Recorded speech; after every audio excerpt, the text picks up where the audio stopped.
Good morning. Welcome to another episode of Asked Us, as in, if you did not know, you should have asked us, with Cairo and Daisy. Kim Porter. A name that, really takes you back to the whole 90s hip-hop scene. Absolutely. Modeling, motherhood. Everyone remembers the whirlwind romance, the very public relationship with Sean Puffy Combs, all that. Right. But today, we're diving into a side of her story that you probably never heard before. It's told through her own words. Wow. In excerpts from her unpublished manuscript. Okay. And, it's a glimpse behind the curtain of fame. It really reveals a world of power, control, and honestly, a darkness that's both captivating and really unsettling at the same time. Yeah, I can imagine. Reading through these excerpts, it's like having puzzle pieces, right? Yeah. We're getting these flashes of insight into Kim's life. And then enter Puffy Combs. Right. Right at a time when she's already navigating, these choppy waters of fame and young motherhood. Mm-hmm. Suddenly, she is thrust into the epicenter of Bad Boy Records, the East Coast-West Coast rivalry. I mean, this is a world where the stakes are incredibly high. Intense. Kim does not shy away from sharing the darker side of their relationship. And one incident in particular really stands out. Okay. She describes a situation involving what she calls a butt plug. Wow. And, I know that's jarring to hear, but what makes this incident so significant is it really seems to set the tone for the kind of control that allegedly, defined their relationship. She even says, and this is a direct quote, "He was so charming, a wolf in sheep's clothing, a devil, and I fell for it." Wow. Those words, "a devil and I fell for it," really just highlight the complexity of their dynamic. It's true. And sadly, what Kim describes reflects a pattern you see often in abusive relationships. It's this cycle of charm and manipulation that can trap someone. It's true. The abuser uses grand gestures, apologies, gifts to deflect blame and make the victim question what they're even seeing. Absolutely. And it's like this cycle, it repeats itself, but on this larger scale, as Kim gets pulled deeper into Puffy's world. She talks about this alleged threesome with Mary J. Blige, a later encounter with Al B. Sure. I mean, both situations, honestly, they left me speechless. Yeah. But beyond the shock value, these incidents, they really point to this pattern of Puffy, allegedly, blurring the lines, right? Yeah. Using situations to maintain control, wouldn't you say? Absolutely. This kind of strategic entanglement, it's a way for an abuser to isolate their victim, right? Make them feel emotionally dependent, often financially dependent too, trapped in a world where leaving just seems impossible. Yeah. And all of this is happening against the backdrop of one of the most, turbulent periods in music history. Oh, tell me about it. The East Coast-West Coast rivalry. Yeah. Kim writes about the escalating tension between Puffy and Tupac Shakur. Right. And it's a conflict that, it's spilled out from the recording studio into the streets. Everyone in their orbit was at risk. Very true. She even talks about her alleged affair with Tupac. And you can feel the tension, ratchet up as she describes how this just fueled Puffy's need for control. Yeah. Creates this very dangerous dynamic where jealousy and rivalry are just constantly at play. Right. You can just feel it, Yeah. like radiating from the pages.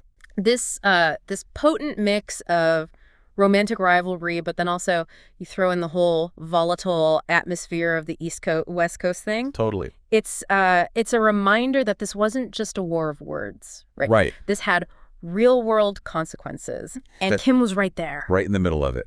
And it's here, amidst this backdrop of escalating tension, that Kim's story takes a really dark turn. Okay. In her words, she starts to see a different side of Puffy. Okay. One that's, cold, calculating, capable of genuine darkness.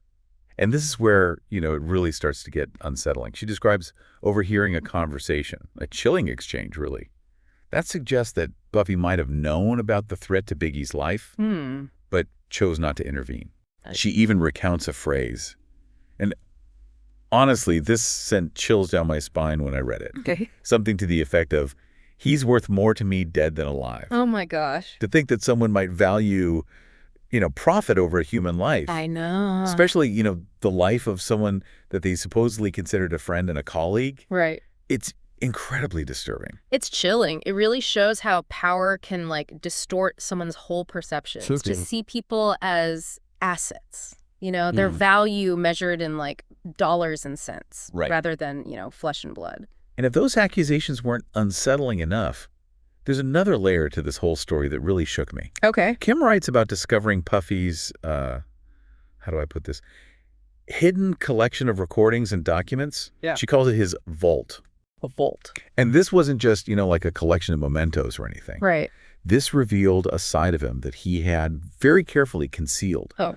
A pattern of sexual encounters, but with men. And the way she describes it, it really speaks to this compulsion for control. Yeah. This desire to document and compartmentalize every aspect of his life, even the most, personal and private. It's like he needs to control how the world sees him. Right. Even if it means, this whole other life. Right, exactly.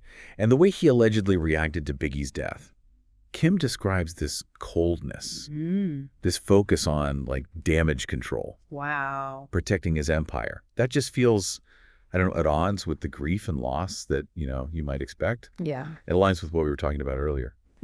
About abusers often prioritizing self-preservation above all else. It's true. They deflect. They maintain that facade. Yes. They control the narrative, Right. even in the face of tragedy. Right, exactly. Yeah. And it's a stark reminder that the people we think we know, especially those in positions of power, they can have these hidden depths, Absolutely. motivations that are often at odds with their public persona. It's true. And as if the emotional manipulation wasn't enough. Right. Kim reveals how Puffy allegedly used their, on-again, off-again relationship as a tool to keep her close. Oh, absolutely. Control the narrative. Yeah. She describes a phone call where he, casually informs her of his plans to publicly date Jennifer Lopez. And it's so calculated. Right. It's a strategic move to conceal his true sexuality and manipulate the public image. Classic gaslighting. It is. Yeah. Yeah. Making her doubt her own reality. Exactly. And it's a heartbreaking realization for her. Yeah. To see her life, her emotions, just treated as pawns in his game It's tough. of control and image management. And then comes this turning point, an incident that reveals the potential for physical violence that honestly had always been there simmering beneath the surface. Right. Kim describes being confronted by Puffy. He's accusing her of infidelity. And this situation it escalates so quickly. Okay. She talks about him pulling out a gun on her, uttering these chilling words, and I quote, "If I can't have you, no one can." Oh my gosh. And the fear in her words is it's palpable. It's terrifying. It's terrifying. It's a miracle that she escaped that situation unharmed. Right. But the emotional and psychological scars, they run deep. Of course. Of course. And what's even more heartbreaking is that even after this, the cycle of abuse continued. It's true. The endless apologies, the lavish gifts, the promises to change. Yep. It's textbook. It is. It's a manipulative tactic, right? Oh, absolutely. You draw the victim back in. Make them question their judgment. Make them believe that maybe, just maybe, this time things will be different. Classic abuser tactic, They're master manipulators. They It's- know how to exploit vulnerabilities, make the victim question their own sanity, shift the blame. Absolutely. And Kim was caught in this web of conflicting emotions, Right. drawn to Puffy's charisma and the lifestyle they shared, yet terrified of his temper and the very real potential for violence. Yeah. And all of this while trying to shield her son, Quincy, from the darker side of Puffy's world. I mean, the strength, It's incredible. the resilience she must have summoned to navigate that situation. I know. It's a testament to a mother's love, It is. That fierce determination to protect her child. And just when you think you've grasped, the complexity of their dynamic, Kim drops another bombshell. Okay. She hints at Kimora Lee Simmons, potentially knowing more about Puffy's involvement in Biggie's death than she's let on. Even suggesting that Kimora herself might have been, entangled in this web of manipulation. It's a reminder that the lines can get blurred in these situations. It's true. Victim, enabler, bystander. People make choices, often out of fear or self-preservation. Right. It's complex. It is complex. Kim's words paint, I think, this very vivid and very disturbing portrait of their relationship, Yeah. of the world they inhabited. It's a story of ambition, betrayal, It is. manipulation, the corrosive nature of unchecked power. And at its core, it's a story about survival. Right. It's about finding the strength to break free from this toxic and abusive relationship and reclaim your life. It's a story that stays with you, It does. long after put the pages down. It makes you question, it makes you empathize, and it makes you demand better for ourselves, for those around us. Absolutely. It's a reminder that behind the fame, the fortune, the success, Right. there are real people grappling with real pain. Yeah. And often their stories are hidden. They are. And we'll delve deeper into those hidden stories and explore the lasting impact of this era in part 3 of our deep dive.